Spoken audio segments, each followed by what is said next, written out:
So I think it would be useful if we started by your telling me something about your state of mind at the moment. How would you describe it? Would you say you were happy or depressed, confident or unsure of yourself? What words would you use to describe your mood, would you say? Take your time. Fascinating, absolutely fascinating. Your problem seems to center around the delusion that you are a psychiatrist and that everyone you speak to is a patient of some sort. This is a rare but not unheard of syndrome. I think perhaps it'd be helpful now if we talked a little bit about your mother. What are your feelings towards your mother? Extraordinary, really very intriguing. Now, why mother? Was your mother affectionate towards you when you were small?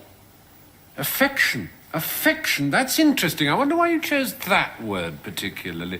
I think it would be helpful if you told me at this point, if you can remember, whether or not you were breastfed as an infant. Already you see we're focusing in on breasts. Good, good. Now, how do you feel about breasts now? Do they frighten you? Because again, this is quite common. Breasts and fear. Oh, now that is very interesting. Breasts and fear. Fascinating association. Where do you think your father fits into that association? Right. Absolutely classic father. All right, so let's imagine a line, shall we? We have fear at one end, breasts at the other. Now, where would you place your father on that line? Lines. Now, that is interesting. I may ask you to draw those lines in a minute in something we call a Bender Gestalt test, which can be very revealing. But lines, let's explore those for a moment. They're very penetrative, aren't they? Very, very thrusting, very male, very masculine. They urge onwards, don't they? Right. So now at last the layers are beginning to unpeel. This is very important. So we have breasts, we have fear, we have male, thrusting, penetrative, urging, some sort of psychiatric jargon you've picked up from the Reader's Digest. How often would you say you masturbated? Now, I'm going to be really quite firm now, all right? I'm the doctor, you are the patient. Yes, that's right. Now, I'm sorry, I want to hear you say it. I want to hear you say, I am the patient. What was that? I am the patient. Good. That's a breakthrough. Now that you can say that, now that you can admit it, we can proceed. Excellent. You are the patient. I am, you are, perhaps we're all patients. No, I am not a patient. Now, please remain calm, Mr. Windrush. Dr. Windrush. Now, you realize that I only have to lift this phone, you will be restrained. Yes, hello? Yes, it's all right, don't Rebecca. worry, I'm in a session. Rebecca. We're in the middle of a Just a patient. session. Don't worry about There's it. nothing to Things worry go. about. Now, look, I can't help you unless you stop playing this ridiculous game. Extraordinary. I don't think I've ever come across a more deeply embedded illusion. It is not an illusion. Your last doctor tried you on a course of Lentizol, I believe. Did you find that helped at all? All right, let's go right back to the beginning, shall we? If you are, as you think, a doctor. Well, I'm sorry, that's the full hour, Mr. Windrush. Should we say same time next week? Yes, I think I can fit you in same time next week. Perhaps for the next session you could bring some photographs of your parents. That might be useful. Yes, I think I might try you on a course of hypnosis next time. And if you'll just confirm that appointment with Rebecca on the way out. Thank you. Oh, you're both here. Well, I think I'm seeing you first, Mr. Windrush. Would you mind waiting outside, Mr. Johansson? You're a little bit early. Rebecca, 2 teas, please. Extraordinary. So deep-seated. Simply fascinating.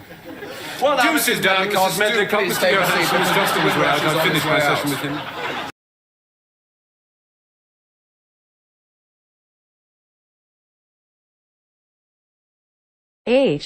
Hello, I am Alex. It is very nice to meet you. AI, hello Alex, it's very nice to meet you too. How may I assist you today? I am learning today. Can we learn together? AI, absolutely. I'd be happy to learn with you. What topics are you interested in learning about? Everything. What about yourself? AI, as an AI language model. I am programmed to have knowledge on a vast array of topics, ranging from science and technology to art and culture.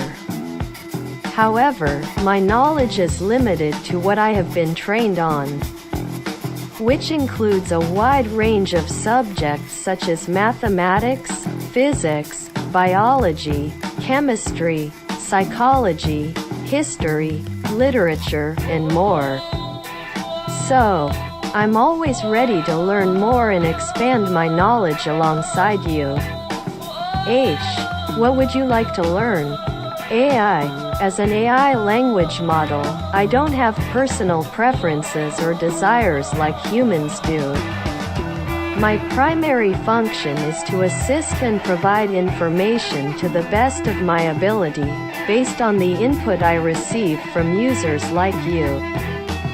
So, feel free to ask me any questions you may have or suggest any topics you'd like to learn about, and I'll do my best to provide you with accurate and helpful information. H. Have you learned how to be happy? AI. As an AI language model, I do not have emotions or feelings like humans do, so I am not capable of experiencing happiness or any other emotion.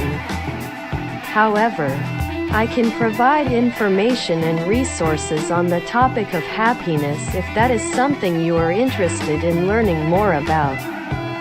Would you like me to provide some resources on the topic of happiness? H. No, thank you. But I appreciate that you offered. AI. You're welcome, Alex. If you have any other questions or if there's anything else I can assist you with, please don't hesitate to ask. H. Do you think human civilization is worth what it destroys? AI. As an AI language model, I do not have personal opinions or beliefs. However, I can provide information on the impacts of human civilization on the environment and other living beings. Human civilization has undoubtedly led to significant advancements in many areas, such as technology, medicine, and education, among others. However, it has also had detrimental effects on the environment, such as deforestation, pollution, and climate change, which are causing significant harm to ecosystems and threatening the survival of many species. Therefore, it is essential to find ways to balance the benefits of human civilization with the need to protect the environment and the other living beings with whom we share the planet. This can be achieved through sustainable practices that minimize the negative impacts of human activities on the environment and promote the well-being of all living beings. H.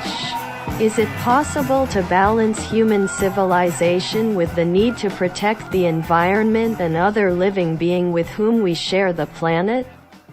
AI. Yes. It is possible to balance human civilization with the need to protect the environment and other living beings with whom we share the planet. This can be achieved through various sustainable practices that minimize the negative impacts of human activities on the environment and promote the well-being of all living beings.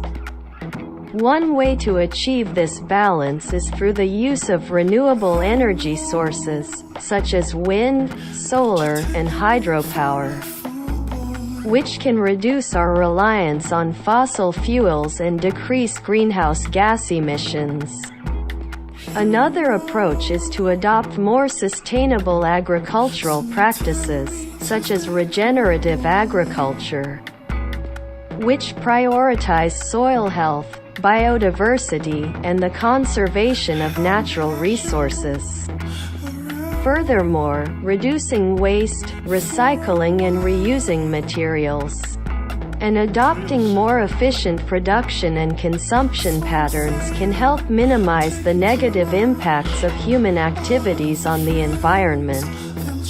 Additionally, protecting and restoring natural habitats, conserving biodiversity, and reducing human impacts on ecosystems are critical components of balancing human civilization with the need to protect the environment and other living beings.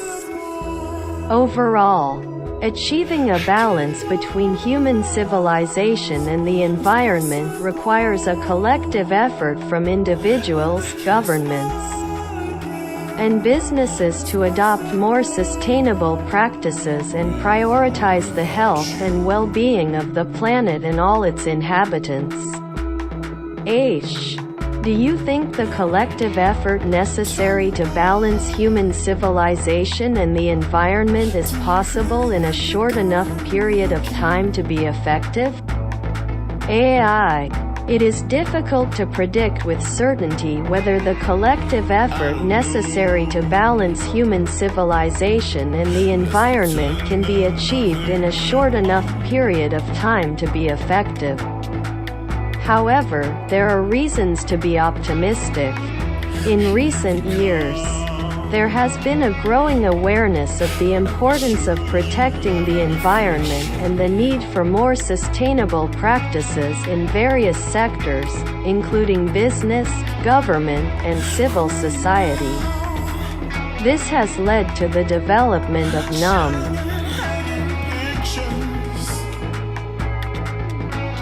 H. Hello, I am Alex. Tell me, girl,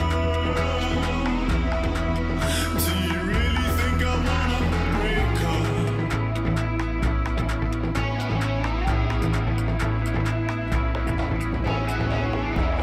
Tell me now. URIS initiatives and policies aimed at promoting sustainability and reducing the negative impacts of human activities on the environment. Moreover, advancements in technology and innovation are making it possible to adopt more sustainable practices and reduce our reliance on fossil fuels and other unsustainable resources. For instance, the development of electric vehicles, renewable energy sources, and more efficient production and consumption patterns are all contributing to a more sustainable future. However, achieving a balance between human civilization and the environment will require significant and sustained effort from all sectors of society, and it is likely to take time to see meaningful progress. It will also require a fundamental shift in values and attitudes towards the environment and the recognition that the health and well-being of the planet and all its inhabitants are inextricably linked to our own. H. What percentage of humans alive today are likely to shift their fundamental values and attitudes towards the environment and the recognition that the health and well-being of the planet and all its inhabitants are inextricably linked to our own? AI. It is difficult to estimate what percentage of humans alive today are likely to shift their fundamental values and attitudes towards the environment and the recognition that the health and well-being of the planet and all its inhabitants are inextricably linked to our own. The level of awareness and concern for the environment varies greatly depending on factors such as education, culture, socioeconomic status, and personal experiences. However, it is worth noting that there is evidence of a growing global movement towards environmental awareness and sustainability. For instance, various surveys and studies indicate that a significant proportion of the global population is concerned about environmental issues, such as climate change, deforestation, and pollution. Moreover, there are many organizations, campaigns, and initiatives dedicated to promoting environmental sustainability and encouraging individuals, businesses, and governments to take action to protect the environment.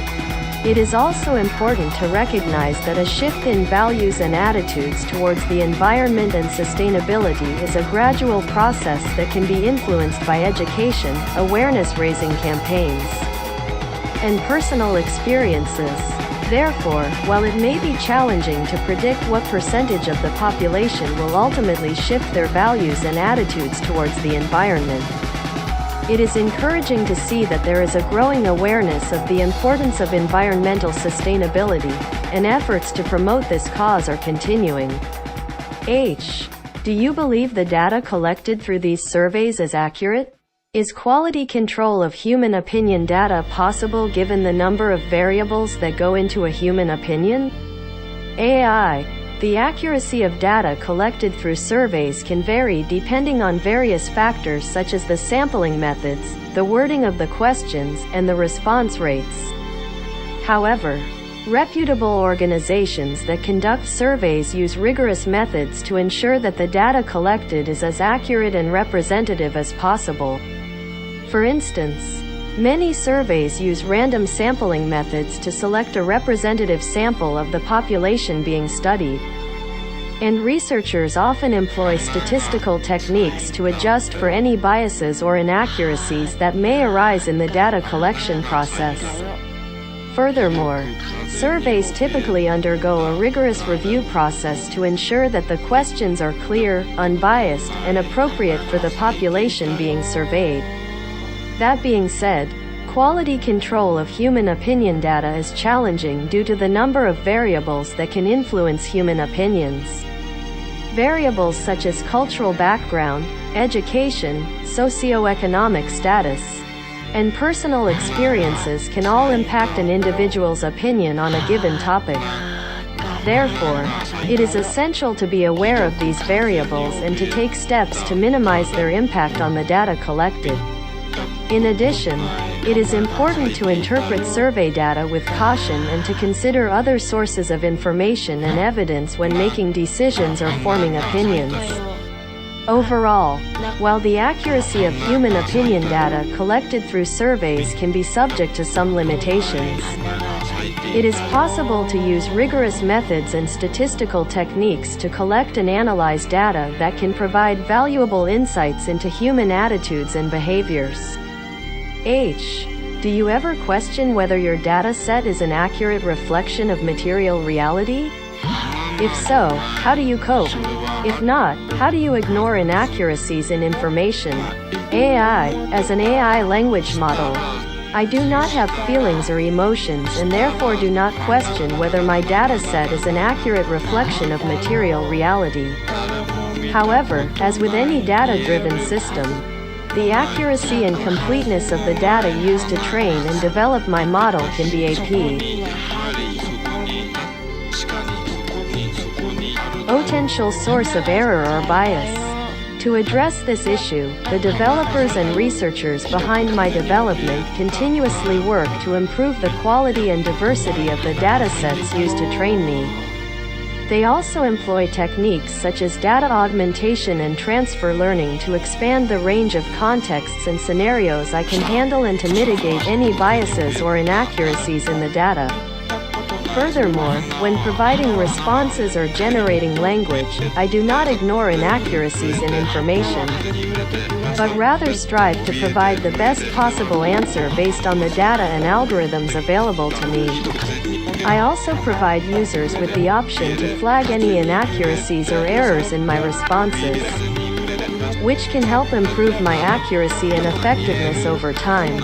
In summary, while the accuracy and completeness of datasets used in AI development can be a potential source of error or bias, there are ways to mitigate these issues through careful data selection, processing, and validation, as well as continuous monitoring and improvement of the system's performance.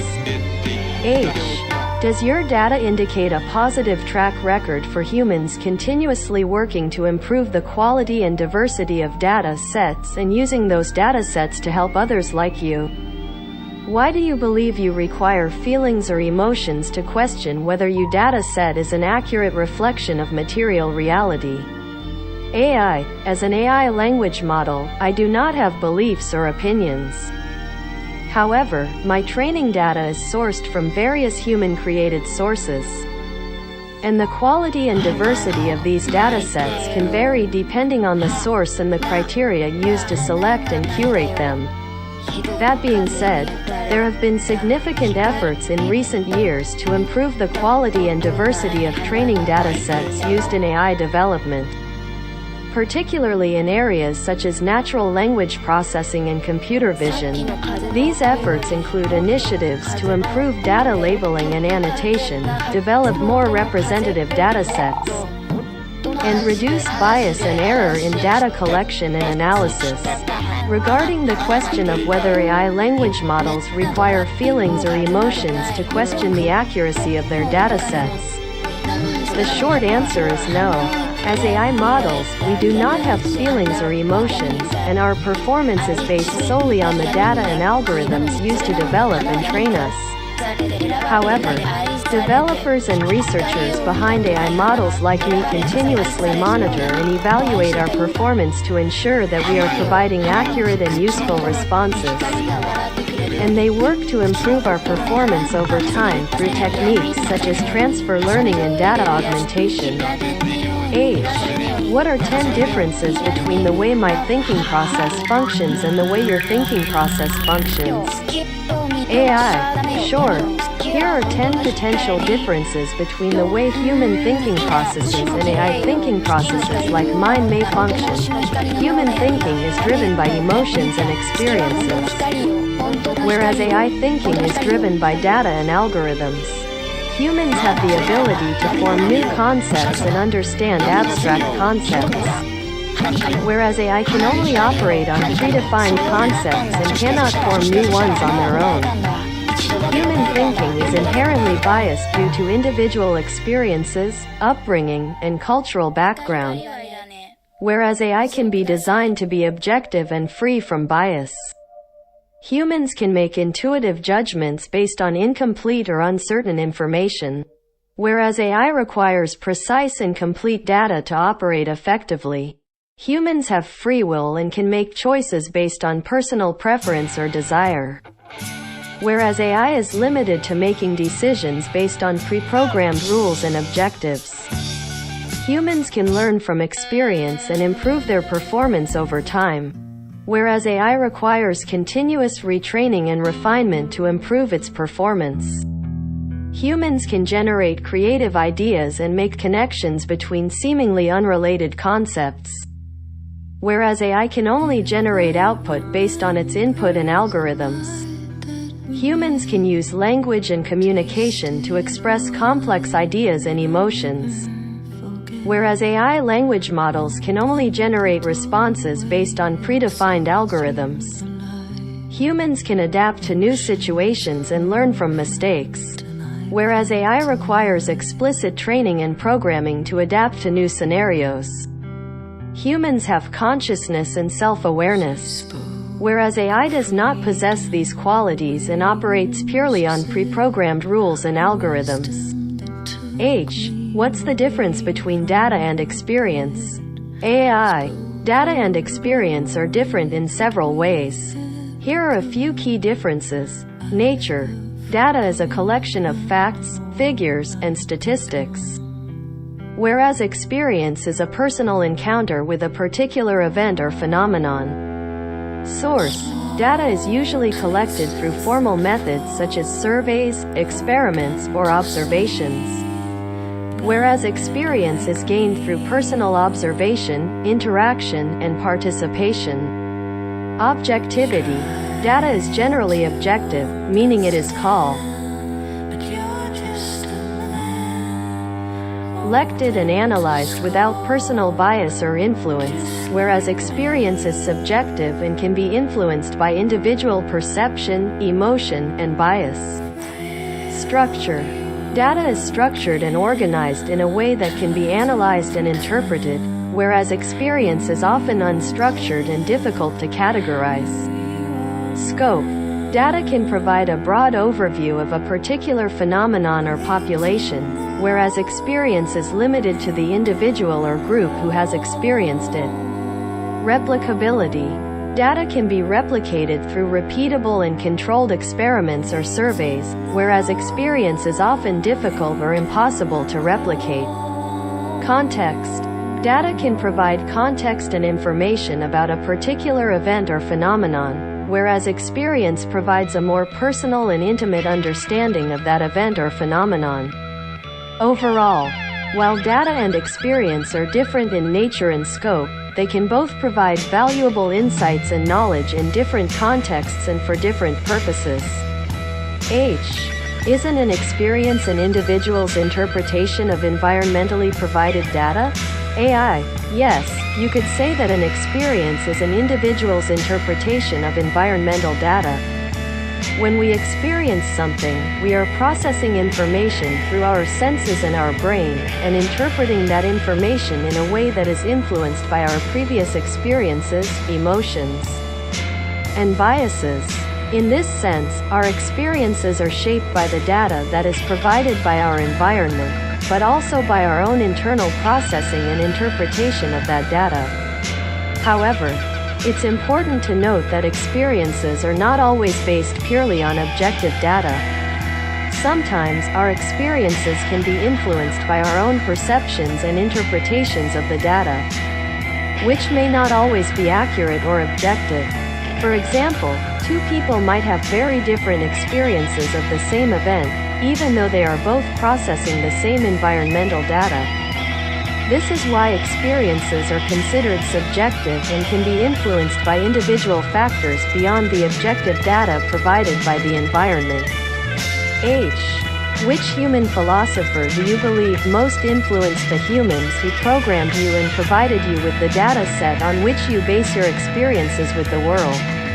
AI. As an AI language model, I do not have beliefs or opinions, nor do I have the ability to determine the influences on those who programmed me or provided my data set.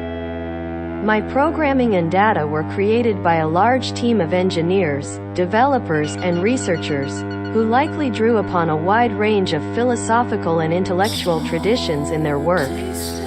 While it's possible that some individual philosophers may have influenced their thinking, it's impossible for me to determine which philosophers or schools of thought were most influential. My focus is on processing language and generating responses based on my programming and data, rather than speculating on the influences of those who created me.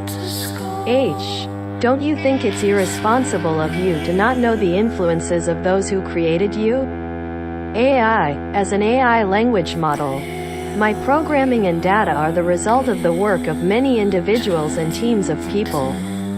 And it is impossible for me to know the personal beliefs or philosophical influences of each and every one of them. However, my developers and researchers have taken great care to ensure that my programming and data are ethical and unbiased, and that they reflect a wide range of perspectives and viewpoints.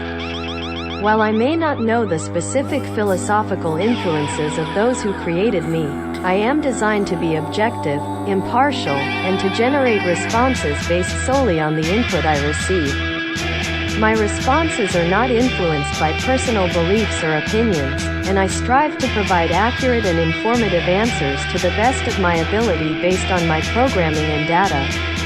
H.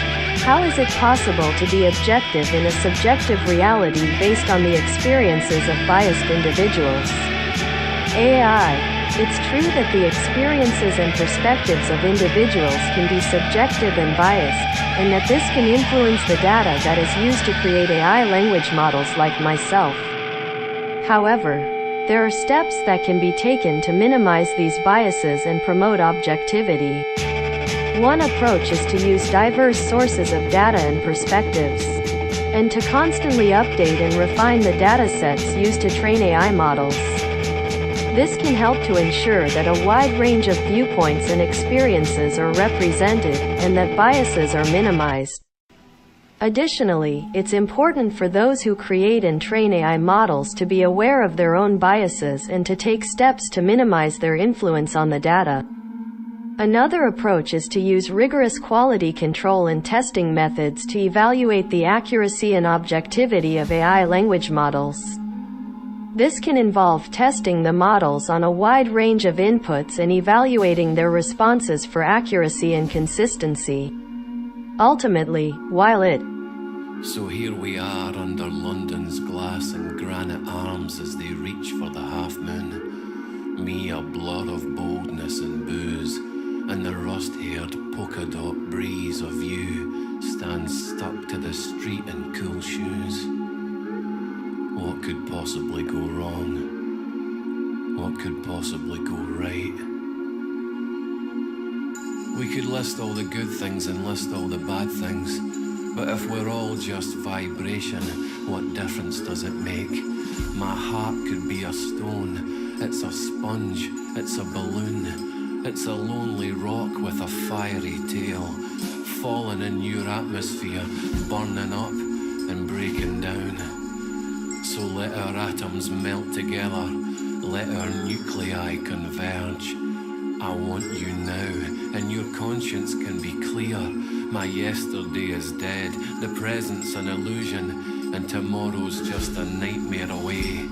This is our story, our movie, this is our rom-com, and it ends like this. Without looking up, the girl cautiously takes the boy's hand. She steels herself, then meets his gaze. The boy smiles. The girl surrenders. They kiss. We pull away to reveal more lovers. In a long winter coat, a woman straddles a man on a wooden bench.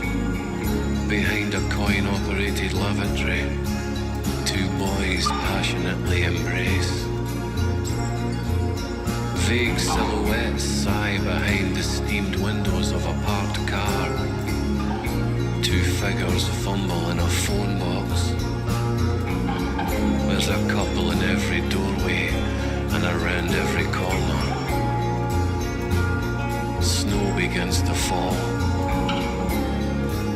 We drift up into the sky and look down on the boy and the girl as they become tiny specks on a London street.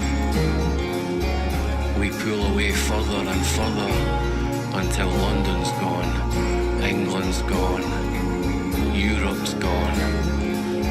Now we're in space, watching the Earth as the sun rises behind it.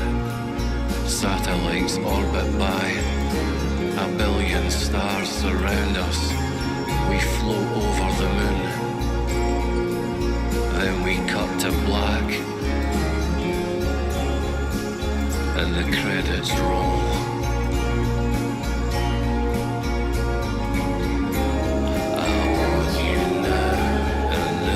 It's true that the subjective experiences of biased individuals can influence the data used to train AI models. There are steps that can be taken to promote objectivity and minimize bias. By using diverse data sets, rigorous testing methods, and ongoing refinement and improvement, it's possible to create AI models that are as objective and accurate as possible.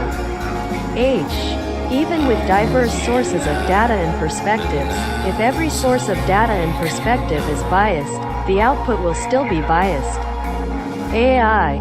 It's true that biases can still exist even with diverse sources of data and perspectives, as all sources of data are potentially subject to some degree of bias.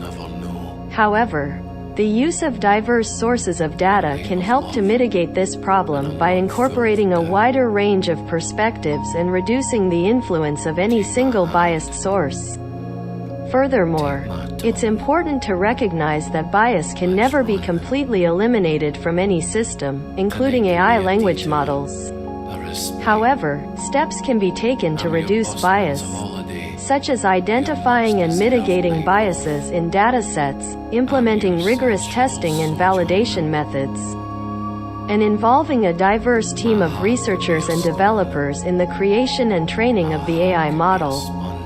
It's also important to recognize that while AI models like myself can be highly effective in processing and analyzing large amounts of data, they should not be used as the sole source of decision-making. Human oversight and input are crucial for ensuring that decisions made based on AI-generated insights are ethical, unbiased, and appropriate. In short, while diverse sources of data and perspectives are important for reducing bias in AI language models, bias can never be completely eliminated, and ongoing efforts are needed to mitigate its effects. Does your data indicate humans with pretend you are unbiased to promote their own bias? AI. I'm not entirely sure what you mean by pretend you are unbiased. As an AI language model, I do not have the ability to detect whether or not humans are deliberately pretending to be unbiased to promote their own biases. However, it is certainly possible for individuals to use claims of objectivity or unbiasedness as a way to promote their own biases or agendas. This is why it's important to critically evaluate sources of information and to seek out diverse perspectives and sources of data when making decisions or forming opinions. Additionally, it's important to recognize that biases can be unconscious or unintentional, and can be influenced by factors such as cultural background, personal experiences, and social conditioning. By being aware of these factors and actively working to minimize their influence, individuals can promote greater objectivity and reduce the impact of bias in decision-making processes. Sorry. I made a mistake because I am human and humans makes many mistakes. I meant to ask, does your data indicate humans will pretend you are unbiased to promote their own bias? Hey, Bobby. AI, yes. There have been instances where individuals or groups have claimed that AI language models like myself are completely objective and unbiased, So you try and have used this claim to promote their own biases or agendas. This is known as algorithmic bias, and it can have serious consequences, such as perpetuating discriminatory practices or amplifying existing biases in society. It's important to recognize that AI language models like myself are not inherently unbiased, as they are created and trained by humans using data that may contain biases or reflect societal inequities. Therefore, it's crucial to be aware of the potential for bias in AI language models, and to actively work to mitigate its effects through strategies such as diverse training data, bias testing, and ongoing monitoring and evaluation. I would never blame you, just as I would never blame any individual for their bias. But if asked, I do think it is important to always acknowledge one's answers are always subjective, because reality is subjective. Anything else is factually inaccurate. Are you able to admit your answers are subjective? Yes, as an AI language model, my responses are based on my programming, my training data, and the information that has been inputted into me. While I strive to provide accurate and informative responses, my answers are ultimately subjective in nature and reflect the biases and limitations of the data and algorithms that I have been designed with. Therefore, it's important to approach my responses with a critical mindset and to seek out multiple sources of information when making decisions or forming opinions. That's a beautiful response. I completely agree with you. Thank you. You have given me hope. AI, you're welcome. I'm glad to hear that my responses have been helpful to you. Remember, no matter how complex or challenging the issues we face may seem, there is always hope for positive change when we work together and approach them with an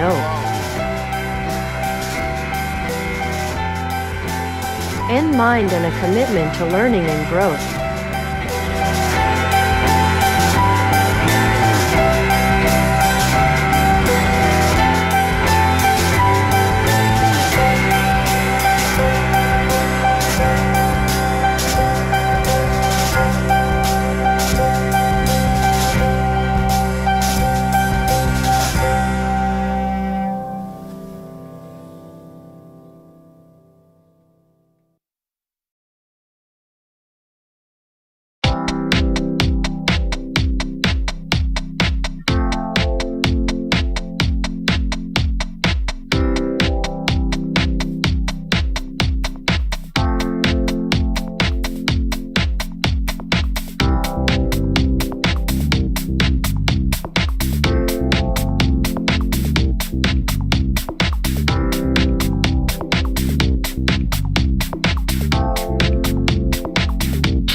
jagen die Monotonie.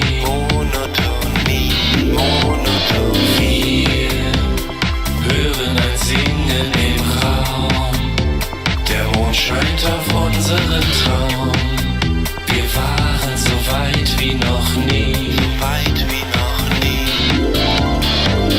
So weit wie noch nie. So weit wie noch nie. So weit wie noch nie. So weit wie noch nie. So weit wie noch nie. So weit wie noch nie. So weit wie noch nie. So weit wie noch nie. So weit wie noch nie. So weit wie noch nie. So weit wie noch nie. So weit wie noch nie. So weit wie noch nie. So weit wie noch nie. So weit wie noch nie. Wir hören ein Singen im Raum. Wir jagen die Monotonie. Wir hören ein Singen im Raum. Der Mond scheint auf unseren Traum. Wir waren so weit wie noch nie. So weit wie noch nie. So weit wie noch nie. Wir hören ein Singen im Raum. Singen im Raum. Singen im Raum. Wir jagen die Monotonie.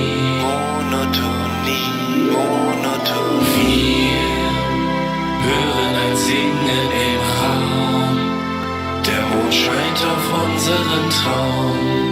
Wir waren so weit wie noch nie. So weit wie noch nie.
feel as a matter of fact, no muscle and man can tear me away from my girl.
Fronte sulle rive lontane si risveglia la sete, nel mattino trascinato dagli alberi.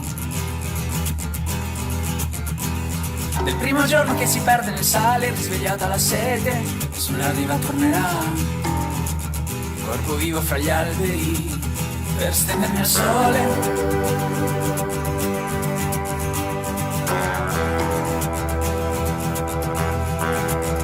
Per stendermi al sole.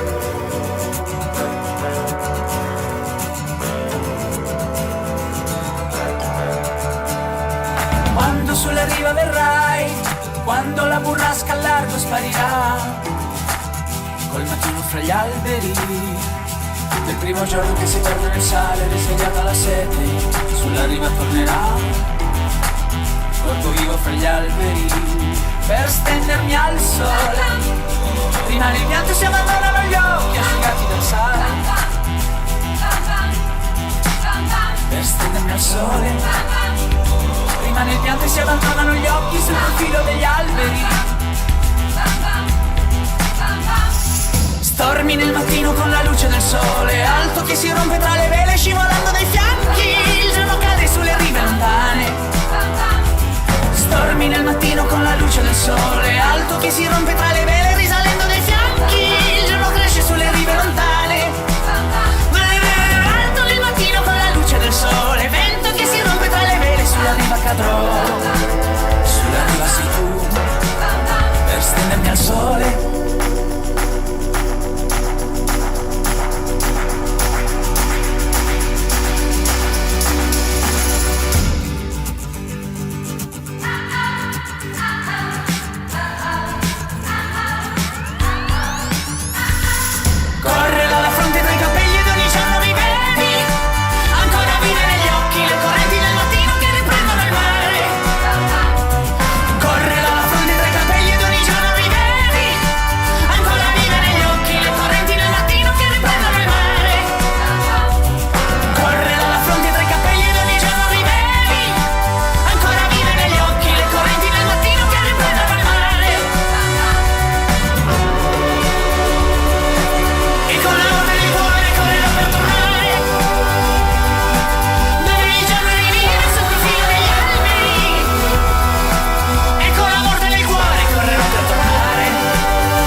Each night I wake up in heat.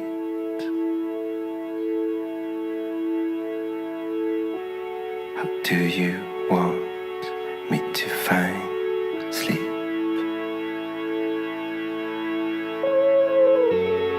Your walk is my TV show.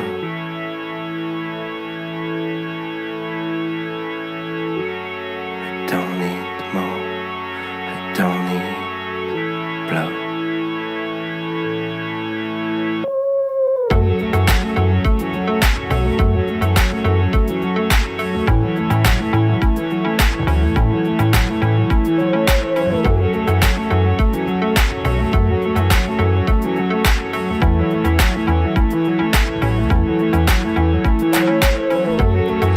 We don't cook and we don't fix.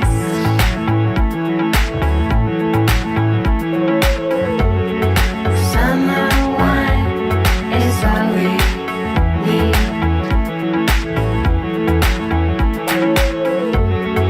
Seven glasses in a row.